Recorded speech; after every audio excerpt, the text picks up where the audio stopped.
August 1st at the Barclays Center in Brooklyn, New York, undefeated Danny Garcia faces Brooklyn's Pauli Malignaggi. Then on the undercard, we have Danny Jacobs going up against Sergio Mora. That's at the Barclays Center, and it'll be broadcast live on ESPN. At the moment, we're at Gleason's Gym in Brooklyn, New York, where we had the opportunity to speak with some of the fighters. No, I ain't worried about that.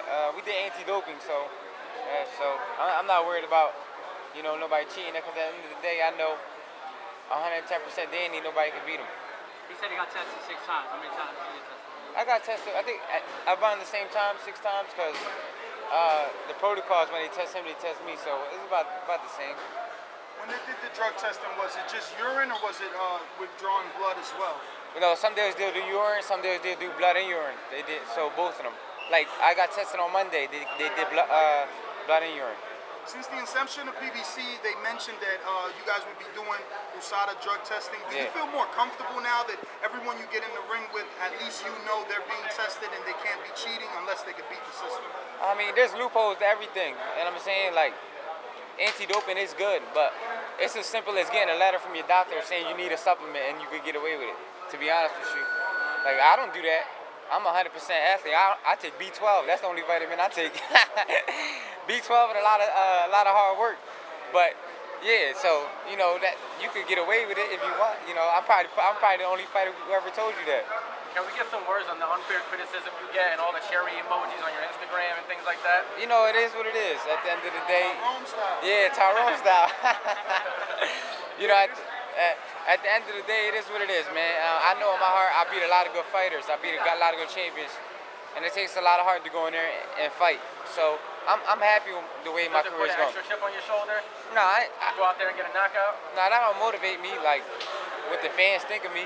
At the end of the day, I'm self-motivated and I go in there and I put that work in to get the job done. Do you feel you'll break your record for the Barclays attendees? We'll see. It could happen. It could happen. I believe so. I hope so. Danny, this is your first fight at 147. How much pressure do you feel to go out there and have a good performance and be really impressive? No pressure, but I'm looking forward to going there and have an excellent performance.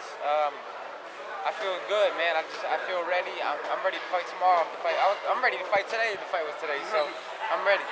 Danny, and some power punching at 140-pound division. How do you feel like your power is going to carry up coming up to 147 for the first time against a guy who's known to have a pretty durable chin? Yeah. Ask my last sparring partner that. But you feel strong at 47 and no loss of speed or anything like that? No, I actually feel faster at 147, and I feel a lot stronger. 140 was just forcing me to fight one way, and I was just come forward. That's why people think I was a flat-footed fighter, because I was drained, so I just had to come forward and overpower my opponent. But now I feel like I'm a lot faster, a lot stronger. We're working a lot of things in camp to be quicker on our feet. So you're going to be showing this fight, that you could be on your toes, that you could actually be a boxer? Yeah, definitely. Well, I mean, I beat Lucas Matisse, I outboxed him, so, that's just to show you right there. I was a national amateur champion. You can't be an amateur champion without having no boxing skills. So, at the end of the day, I feel like I'm one of the most versatile boxers in the sport. Now, you've gotten some criticism in the past for fading late. Could we attribute that to the struggle for 140? And does that mean that you'll be able to fight all 3 minutes of all 12 rounds this fight? Yes, sir. Definitely. This training camp, I felt strong when I sparred 12 rounds. I think I sparred 12 rounds like 3 times, and I felt strong the whole way through. So, in the 10th, 11th, and 12th round, I felt strong. You've been having Tony in your corner for a couple of fights now. So does that mean that you guys are no longer using Weight Watchers? I remember one time your dad said you were using Weight Watchers. Yeah, we was eating like small portions but microwave food is not good for you. When you eat microwave food, that actually takes away your testosterone. It makes you weaker. So we didn't eat no type of like TV dinners or Weight Watchers and all like that. We just did it. We just ate the right food, the right protein, and make sure we got the right food in and the right liquids and water and stuff like that. So we just got real disciplined in camp with eating. Now, I mean, at this point in your career, you're a millionaire. You don't think it's time to get a personal chef in there to cook your meals and make sure that your calories are right and that you're getting the right nutrition? I never thought of that. So maybe next camp we get that in there. So I gotta get a little chef in there. I get my mom. Well, she does cook for me and all that. She probably get jealous. Wife probably get jealous. But maybe that's something I gotta do. Hey, it wasn't that video chasing the chicken, man. Paulie wanted to know with it. What happened? What's up with that video of you chasing the chicken? Paulie wanted to know what that was Oh about. no, man, we just messing around, man. We just having fun in the gym, cutting the ring off. We getting ready for Paulie. You're undefeated here at Barclays Center, but this is Paulie's hometown. Is that going to play a factor into the match? No, I feel like the Barclays Center is my home away from home as an athlete. As a boxer, I feel like when you hear the Barclays Center, you always think about Danny Garcia. So I definitely feel like Brooklyn is his hometown. And I say after I beat Paulie, I already beat Zab, so the Barclays Center is mine. Speaking of Paulie and Zab, obviously they both were in the Barclays Center, but you still hold the record for the most tickets sold. But beating Paulie after beating Zab, does this solidify that the Barclays Center belongs to Danny Garcia? Yes, sir. I already feel like it belongs to me. I have some great victories there, and I was the first World Championship fight to open up the Barclays Center. So I already got history in that building, and the owner of the Barclays Center, he loves me. He always wants me to fight there. So I guess the Barclays Center is mine. Yeah, no doubt, baby. Danny, how important is this fight for you, being that the last two times we've seen you, besides the Rautsaga fight, the Herrera, the Peterson fight, you got a lot of criticism. Some people thought you lost. Is it for you to make a statement come Saturday night? Yeah, I have to go in there and make a statement. I have to go in there and look sharp. Either I got to knock him out or just win a lopsided 12-round decision. So I'm looking forward to going in there and looking great. Are you looking forward to being on ESPN? We've seen Thurman and Collazo on there, and they did fairly good ratings at 1.2. But, ESPN gets inside of a lot of homes. Are you looking to maybe break that 1.2 record and see how many homes you can touch with this fight? Yeah, I believe I'll break the 1.2. I believe I'll break it. I'm one of the youngest stars in boxing. I get a lot of views. I think when I fought Herrera on ESPN, on Showtime, that was one of the highest rated fights on Showtime that year. And if not, I think it was the most rated fight. It had like 1 million views or something like that. So when I fought Rautsaga, it had 850,000 views, and that was just off my name. So I believe that the last fight had 3.4 million against Peterson. So I'm looking forward to have big numbers on Saturday night. Do you regret that Rautsaga fight? I don't regret it, because at the end of the day, everything happens for a reason in boxing. You know what I mean? Before that, I was fighting all tough fighters, and I believe every fighter who fought great competition deserves sometimes, an easy fight. Well, not an easy fight, but it was an easy fight. Can you just speak on that? Because you're right.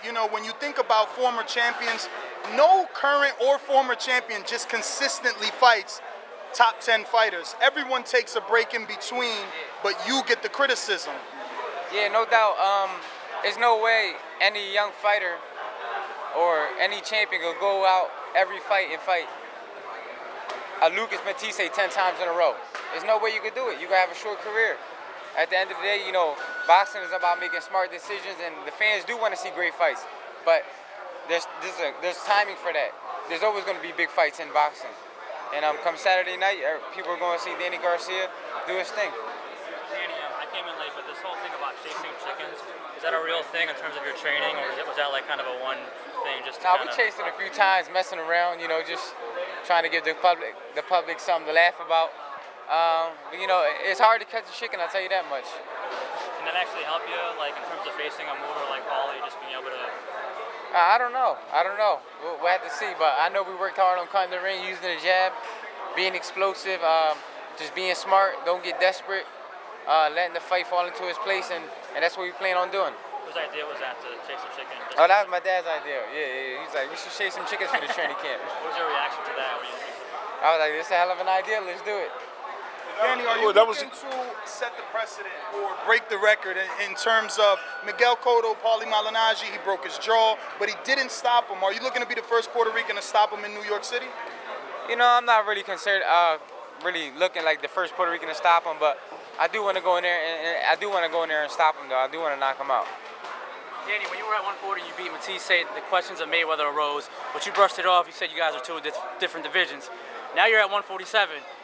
Is that more possible now with a few wins? Is that something you've thought about since making the jump to 147? Anything's possible. Anything's possible in boxing. You know, I'm a young champion, and every fighter dreams of fighting Mayweather because obviously it's a lot of money, it's a lot of exposure, it's a win-win situation. So at the end of the day, you know, it's up to Mayweather what he wants to do. He calls all the shots, and whoever he wants to fight, I guess he deserves to fight. Did you want to face Paulie, or was that match just made and basically you know, Al makes the matches and then you have to follow through on them? Was that? Yeah, I mean, Al Heyman tells me who to fight, and I fight them, and that's just the way my whole career been. Even when I was with Golden Boy, you can ask Golden Boy and Eric Gomez and all them guys that I never ever turned one fight down that they offered me. All the fights they offered me, from my first fight to my last fight that I was with Golden Boy, I never turned down. So I never ever turned down any opponents, and I always do it the same way. You give me the name, and if that's what they think, the people who handle my career are smart. I mean, Al Heyman's a Harvard graduate, so I'm pretty sure he knows what he's doing when he offers me an opponent. So I just. Were you surprised though when they offered Paulie? No, I wasn't surprised. I'm pretty sure it could have been anybody, and then it was just his name. So at the end of the day, I just got to prepare for the fight. Danny, is there any chance you can bring a big fight to Philly, your real home, away from this home? I would love to fight in Philly. It's just that the TV dates never match the venue date. Like they get the TV date, and the venue's already booked for something else. So it's all about timing. But I'm pretty sure I'll get to fight in Philly one day. What was the hardest part about catching a chicken? Oh, just great. Because we have a rule, we got to catch it by its feet. So when you go to grab the chicken by its feet, it jumps up in the air. So you got to time it. So that's probably the hardest thing. And it's pretty fast too. How many times did you actually, I guess, do this thing where you're chasing after a chicken? We did it like 4 or 5 times. Okay. Yeah, we didn't do it every day. We just throw them in there, chase the chicken and grab it, Rocky style. Those antics that you do and you film, are they a program to keep the media busy so they can come up with gossips and look what they did? Or I mean, as much as the media is tough, you still need the media. So you got to give them something to talk about. Danny, real quick, what is your thoughts on Amir Khan saying that if he would be 100-0 if he cherry picked as much as Mayweather did? I don't know, man, because Mayweather's been in some good fights in his career.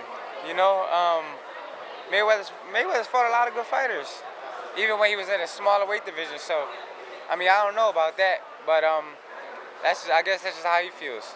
Do you think that that's just talk to, I guess, garner enough attention to deserve a fight with Mayweather? Maybe. Maybe he's just trying to throw shots at Mayweather to get him mad and get the Mayweather fight. But other than that, I don't know. A lot of times when Mayweather's asked, he always says that Amir Khan has Danny Garcia problems. Will you ever give him that rematch? Now that you're moving to 147, he's a big name, he brings a lot of money. Is that something you want? I know your father does not, but what about you? I think it's a big fight, to be honest with you. I think it's a big fight. He's a star in boxing. I'm a big star in boxing now. So I think, I mean, it would be a big fight. And if it happens, it happens. I'm down. So it's something that you would be interested in? Yeah, why not? Why not? Are there bigger fish to fry, in your opinion, at 147 before you even start thinking about Khan, Thurman, Porter? When it comes to names, Khan's probably one of the biggest names, bigger than those guys. But those guys are good names too. Porter, he just beat Broner, Keith Thurman, and those are guys coming up behind. what about Kell Brooks? Oh, that's a good fight too. He has a title. Yeah, he got the IBF world title, so I mean, those are all matchups I'm looking forward to. I definitely want to win a world title, though. So if I fight one of them guys, I definitely want it to be for a world title because I want to be a world champion again. Well, Thurman has the WBA title. Is that something you'd be interested in? And are you looking forward to mixing it up with those guys? I know this is only your first fight at 147 and your introduction into 147, but in the back of your mind, are all these big, because everywhere you turn, there's big matchups at 147 for you. He does have the WBA, but I don't think it's the super world title though. I think Mayweather has the super, so he's like the interim WBA world champion. So you know, that's a fight that Al Heyman wants, and that's the title that's on the line. That we could do it. Speaking of Kell Brook, a little bit earlier we were talking about him. What's your thoughts on him possibly facing Leonard Bundu, a guy that Keith Thurman just fought? I really don't know nothing about that. I guess he's just hiding in the UK with the IBF. So, I mean, boxing's a business, and whatever he feels that is good for him, then all praise to him. Do you think that that's considered hiding? I mean, this is going to be his third consecutive defense versus a European fighter. The first one was Jojo Dan, then Frankie Gavin, now Leonard Bundu. I mean, it does seem like he's staying on the UK and keeping that belt away from some American fighters. You know, at the end of the day, you know, like I said, boxing is a business. So if he can make millions of dollars and fight in the UK and fight whoever he wants, why not? But if he wants to be a true champion and fight American fighters and come across the pond, then all praise to him. But if not, you know, he has a good team. He knows. I guess he knows what he's doing. Is DSG going to expand his brand and take it to the United Kingdom one day? Could we possibly see you over there, whether it's fighting or just visiting? I would definitely visit. I don't think I'm gonna fight though. I heard the taxes are crazy over there. Like 30% or something like that. I need that 30%.